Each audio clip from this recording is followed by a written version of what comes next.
امام اعظم کی بارگاہ میں ایک شاگرد آتا ہے، ایک سوال پوچھتا ہے، ابی واوین او بی واوین، ابی واوین او بی واوین، فرمایا بی واوین۔ اس نے کہا بارک اللہ فیک کما بارک فی لا ولا، آپ نے فرمایا آمین وجزاک اللہ خیرا، چلا گیا۔ شاگرد حیران ہے، سوال کرنے والے نے سوال کیا کیا، جواب دینے والے نے کیا جواب دیا، ہم سمجھ نہیں پائے۔ شاگرد پوچھ رہے ہیں یہ سوال کیا تھا؟ سوال کرنے والے نے کہا ایک وو کے ساتھ یا دو وو کے ساتھ؟ آپ نے فرمایا دو وو کے ساتھ۔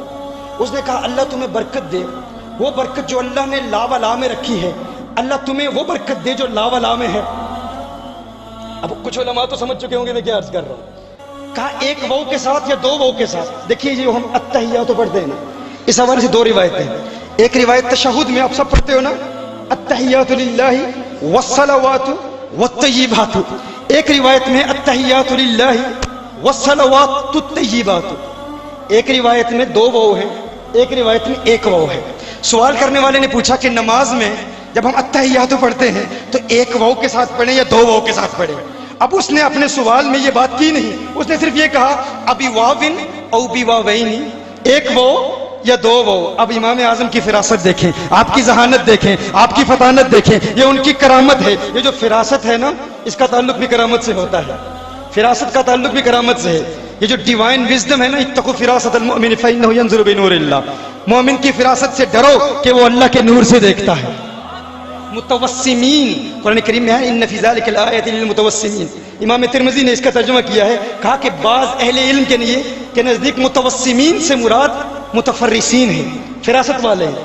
یہ فراست کن کو ملتی ہے؟ اللہ کے ولیوں کو ملتی ہے۔ یہ دلوں کی کیفیات کو جانتے ہیں، دلوں کی حالتوں کو جانتے ہیں۔ تو سوال کرنے والے نے کہا ایک وو کے ساتھ یا دو وو کے ساتھ؟ کہا دو وو کے ساتھ۔ امام اعظم نے جواب دیا کہ جب نماز پڑھو تو یوں پڑھو التحیات للہ والصلوات والطیبات۔ اس نے کہا بارک اللہ فیک کما بارک فی لا ولا، اللہ تعالیٰ تم میں وہ برکت پیدا کر دے جو برکت لا ولا میں پیدا کی تھی۔ لا ولا، اب لا ولا کا مطلب کیا ہے؟ کیا عام طالب علم سمجھ سکتا ہے؟ امام اعظم ابو حنیفہ کے شاگرد بھی نہیں سمجھ پائے کہ لا ولا کا مطلب کیا ہے۔ میں کہتا ہوں جو دلوں کی کیفیات کو جانتے ہیں وہ سمجھ جاتے ہیں۔ کہا اپنے شاگرد سے کہ دیکھو قرآن میں ہے نا کہ زیتون ایسا درخت ہے جس جیسا درخت نہ مشرق میں ہے نہ مغرب میں ہے۔ کہا جب میں نے اس کے سوال کا جواب دے دیا، اس نے کہا ابی واوین او بی واوین، ایک وو کے ساتھ یا دو وو کے ساتھ؟ تو میں نے کہا دو وو کے ساتھ، التحیات للہ والصلوات والطیبات۔ وہ اس قدر خوش ہوا کہ انہوں نے میرے دل میں پیدا ہونے والے خیالات کو بھی سمجھ لیا ہے، میرے سوال کو سمجھ لیا ہے۔ تو اس نے کہا اللہ نے تجھے اتنا علم دیا، اللہ تجھے تیرے علم میں وہ برکت پیدا فرما دے جو لا ولا میں پیدا کی۔ لا ولا کا مطلب کیا ہے؟ کہ زیتون ایسا درخت ہے جس جیسا درخت نہ مشرق میں پایا جاتا ہے نہ مغرب میں پایا جاتا ہے۔ کہا ہے امام تیری عظمت پہ قربان، اللہ نے تجھے ایسا علم عطا فرمایا تو دلوں میں پیدا ہونے والے خیالات کو بھی جانتا ہے۔ اللہ تیرے علم میں وہ برکت پیدا فرما دے جو برکت زیتون کے درخت میں پیدا کی تھی، کہ زیتون کے درخت جیسا درخت نہ مشرق میں پایا جاتا ہے نہ مغرب میں پایا جاتا ہے۔ اللہ تیرے علم میں وہ برکت پیدا کر دے کہ تیرے جیسا امام نہ مشرق میں ہو نہ مغرب میں ہو۔ اسی لیے ہم انہیں امام اعظم کہتے ہیں۔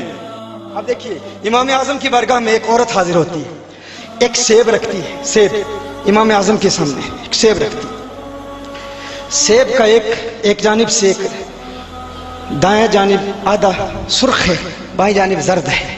سیب امام اعظم کے سامنے رکھا، امام اعظم نے کاٹا، کاٹ کے واپس دے دیا، وہ چلی گئی۔ اب شاگرد حیران ہے، پریشان ہے، یہ کیا ہوا؟ سیب اس نے تحفتاً دیا ہے، کیوں دیا ہے؟ آپ نے سیب کو کاٹا، کاٹ کے واپس دے دیا، وہ چلی جاتی ہے۔ شاگرد کہتے ہیں کہ یہ کیا ہوا؟ سیب دیا آپ نے، کاٹ کے واپس دے دیا۔ فرمایا یہ سیب دینے کے لیے نہیں آئی تھی، یہ مسئلہ پوچھنے کے لیے آئی تھی، یہ فقہ کا ایک مسئلہ تھا۔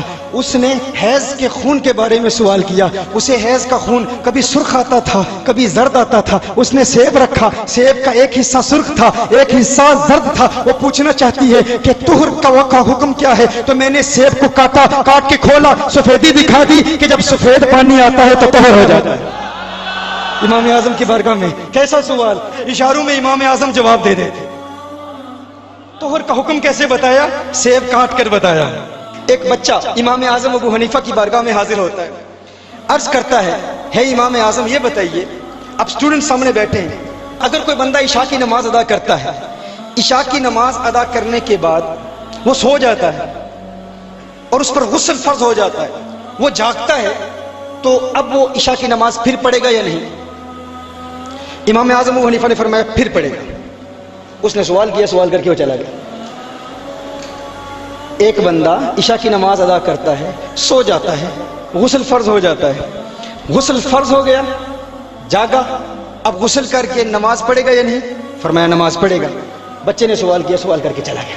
امام اعظم ابو حنیفہ کے شاگردوں نے پوچھا یہ کیسا جواب آپ نے دیا؟ امام اعظم نے ارشاد فرمایا یہ بچہ بڑا ذہین ہے، یہ ذہین بھی ہے اور شرمیلا بھی ہے، یہ اوروں کے بارے میں سوال نہیں کر رہا تھا، یہ در حقیقت اپنے متعلق سوال کر رہا تھا۔ یہ آج ہی بالغ ہوا ہے، اس نے نماز پڑھی ہے عشاء کی، یہ سو گیا، اس پر غسل فرض ہوا، اب یہ جاگا، جب یہ بیدار ہوا تو اب اپنے متعلق سوال کر رہا ہے کہ جو میں نے پہلے نماز ادا کی وہ نماز ادا ہو گئی یا نہیں؟ تو یہ شرمیلا بھی ہے، ذہین بھی ہے، اس لیے میں نے اس کے سوال کے مطابق اسے جواب دیا ہے کہ تیرے لیے ضروری ہے، چونکہ تو اب بالغ ہوا ہے، اب بیدار ہوا ہے، اب تجھے نماز عشاء پھر ادا کرنی ہوگی۔ میں کہتا ہوں کہ امام اعظم کو کس نے بتایا تھا کہ یہ ابھی بالغ ہوا ہے؟ کس نے بتایا تھا؟ یہی وہ فراست ہے